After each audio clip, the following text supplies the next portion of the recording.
안녕하십니까. 신지식인 정희태입니다. 저는 국립한국복지대학교 특임교수를 역임했습니다.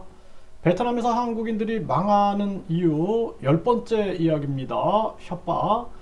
네, 제가 베트남 19년을 베트남을 오가면서 활동하면서 다양한 경험을 했고, 여행을 갔을 때, 그리고 출장을 갔을 때, 직접 베트남에 법인을 설립해서 거주했을 때, 이때 베트남이 참 달랐다. 여행을 갈 때는 아무것도 안 보이는 거예요. 겉만 보는 겁니다. 겉만. 근데 직접 거주 비자를 가지고 또 법인을 설립해서 생활을 하니까 다 보이는 거죠. 그래서 제가 이걸 항상 보여드리죠. 이렇게 투자 비자, 3년 비자를 가지고 활동을 했고, 네, 그리고 이렇게 법인을 직접 설립해서 제 이름으로 정인태라는 이름으로 설립을 해서 운영을 해본 결과, 네, 이렇게 투자 허가서를 받아서 해본 결과 베트남의 속사를 알게 된 거죠.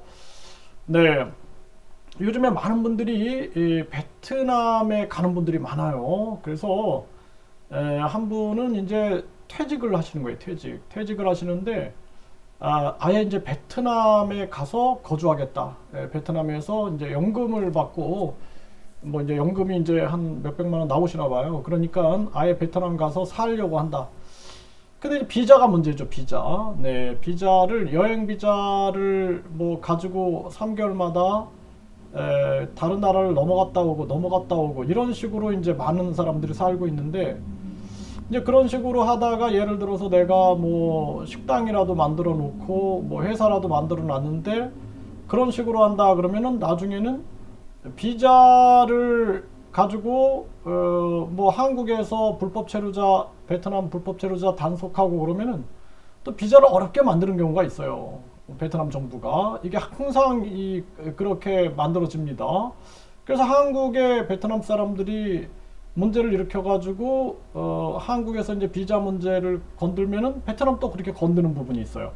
그래서 뭐 투자 비자 같은 경우에도 한국에서 베트남 사람들이 한 1억 원 정도 투자를 하면 투자 비자를 받으니까 또 베트남도 1억으로 이 돈을 올려버리는 거죠. 그래서 베트남과 한국의 이 돈의 차이, 일반적으로 실제 물가를 이렇게 비교해 보면 한 4배 정도 차이가 나는 것 같아요. 그래서 그 정도인데, 그런데 지금은 좀 더 날 수 있어요. 한국이 물가가 좀 많이 올라가서. 그런데 불구하고 그런 식으로 이제 돈을 올려버리는 거죠. 그럴 경우에는 어려움을 겪는 거죠. 그리고 제가 이렇게 베트남에서 활동을 하면서 베트남 사람들이 좋은 사람도 있어요. 좋은 사람도 있고 나쁜 사람도 있다라고 항상 말씀을 드립니다. 제가 겪은 얘기만 말씀을 드리는 거예요. 그래서 이 베트남에서 이렇게 활동하다 보면은 엉뚱한 일을 당하는 경우가 많아요. 심지어는 이제 뭐 변호사들한테도 당하는데, 뭐 이 사건도 제가 전에도 말씀을 드렸지만, 예를 들어서 이 뭐 5일이면 된다, 15일이면 된다 해가지고 한국 돈으로 무려 이 행정 비용으로 여기 보면은 5,700만 동. 그러니까 5,700만 동이면은 뭐 한 230만 원 정도, 이 정도의 돈을 보냈는데 나중에는 이 업무 처리도 안 하고 이거 환불도 안 해줘요. 이렇게 해가지고 이제 문제를 제기하면 협박을 하는 경우가 되게 많습니다. 꼬투리를 잡아가지고 협박을 하거든요. 또 베트남 이 직원들이 횡령을 하는 경우가 있어요. 그래가지고 횡령을 해가지고 이제 이 증거를 잡는 거죠. 그래가지고 이렇게 자기 통장으로 돈을 받아가지고 여기도 이제 뭐 한 1억 5천만 동인데 1억 5천만에 한 700만 원 정도 되는데 자기 통장으로 받아서 이런 증거물을 가지고 내가 이제 이 부분에 대해서 너에 대해서 법적 조치를 할 수 있다. 그러면은 베트남 사람들 입장에서는 네가 하긴 뭐래 이렇게 생각하는 거죠. 베트남 경찰이 뭐 돈을 안 주면 움직이지 않고 또 외국인 편이 아니야. 우리 베트남 사람 편이야. 이런 식으로 얘기를 하고, 그리고 또 나중에는 거짓말을 이렇게 막 해가지고 SNS에다 막 올리고 그 다음에 협박을 하는 거죠. 그리고 이제 변호사들을 데리고 와가지고 협박을 하는 거예요. 협박. 이거 없었던 일로 하자. 그러면서 꼬투리를 잡아가지고 네가 뭐 이거 문제가 되는데 너 추방시킬 수 있어. 막 이런 식으로 협박을 하는 거예요. 그래서 이런 거를 이렇게 증거를 잡아놓고 확실하게 이제 증거를 다 잡아가지고 이게 제가 다 이 확인서 같은 것도 받고 다 증거를 이렇게 잡아놨어요. 영수증 같은 거를 확실하게 이렇게 잡아놨는데 저도 이제 법학을 전공을 했기 때문에 이런 확실한 증거물들을 잡아놨는데도 불구하고 협박을 해버리는 거예요. 이런 부분들이 굉장히 많았던 것 같아요. 그래서 이 한 번은 제가 이 뭐 이런 경우도 재판정에 법원에 선 적도 있었는데 이때도 보면은 경찰, 검찰, 판사까지 쭉 올라가는데 제 편은 아무도 없는 거죠, 사실. 그런데 이 과정 속에서 계속 협박을 받습니다. 그래서 뭐 경찰이라고 와요. 제 사무실에 그냥 막 와가지고 경찰이라는 거죠. 그래서 뭐 수사, 뭐 압수수색하러 온 것처럼. 그래가지고 제가 당신들 그러면은 이름하고 이거 다 알려달라. 내가 사진 찍어놓겠다. 막 이러면은 막 협박을 해버리거든요. 이런 부분들. 그리고 CCTV 있으니까 난 이거 분명히 문제를 제기하겠다.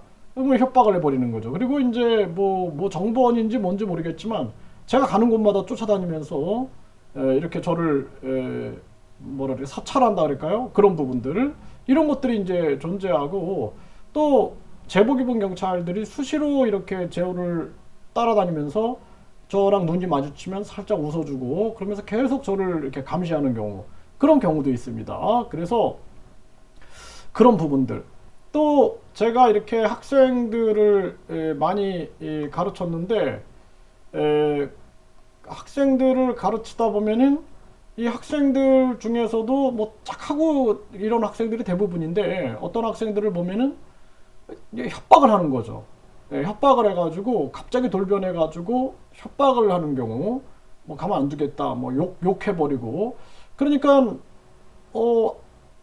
아들뻘도 안 되게 어린 사람들이 막 욕을 해버려요. 여자도 그래 딱 돌변해가지고 막 욕을 해버리면은 이제 베트남 사람들이 상대방을 무시할 때 마이 이렇게 많이 하거든요. 마이. 그래서 뭐 더이 하고 선생님 하다가 갑자기 마이 하면은 야 이놈아 이런 거거든요. 그래서 너 죽을래 막 이런 식으로 막 하면은 아주 당혹스럽죠. 네, 그리고 그냥 지금이라도 그냥 당장 주먹을 날릴 것처럼 이런 부분들 이게 참 안타까운 일이 아닐 수가 없고 또 예전에는 이제 제가 이 한 사람은 저를 아주 존경한다고 저에게 와서 선생님 참 그 항상 이 한국어를 SNS에 올려주셔갖고 참 감사합니다. 제가 한 19년을 계속 올려줬거든요. 그 뭐 페이스북이나 네, 이런 뭐 SNS에다 계속 그 강의 영상을 올려주니까 감사하다. 그러면서 저를 존경한다. 그리고 자기는 이제 저랑 일하고 싶다. 그래가지고 온 거예요. 자기도 한국에서 뭐 일을 했다. 그러면서 온 거예요. 자기가 스스로 와놓고 자꾸 문제를 유발시키는 겁니다. 그래서 도저히 이렇게 문제 유발시키면은 함께 할 수 없다라고 얘기를 하니까 바로 협박을 합니다. 돈 내놔라. 그래서 저한테 무려 뭐 한국 돈으로 한 500만 원, 500만 원 정도 요구를 했던 것 같아요. 500만 원 정도. 네, 500만 원 정도를 요구를 하는 겁니다. 돈 내놔라. 아니면은 가만 안 두겠다. 뭐 그냥 뭐 깡패, 뭐 경찰, 뭐 내가 항상 이런 얘기를 많이 해요. 내가 막 경찰 알고 있고 내가 많은 사람을 알고 있다. 또 이 한 여학생도 제가 참 좋게 봤는데 예절도 있고 한국에 유학까지 온 학생인데도 불구하고 이 학생이 내가 우리 집안이 엄청 높은 집안이다. 우리 뭐 군인, 경찰, 교수 막 이런 집안인데 너 가만 안 둔다. 너라고 그냥 해버립니다.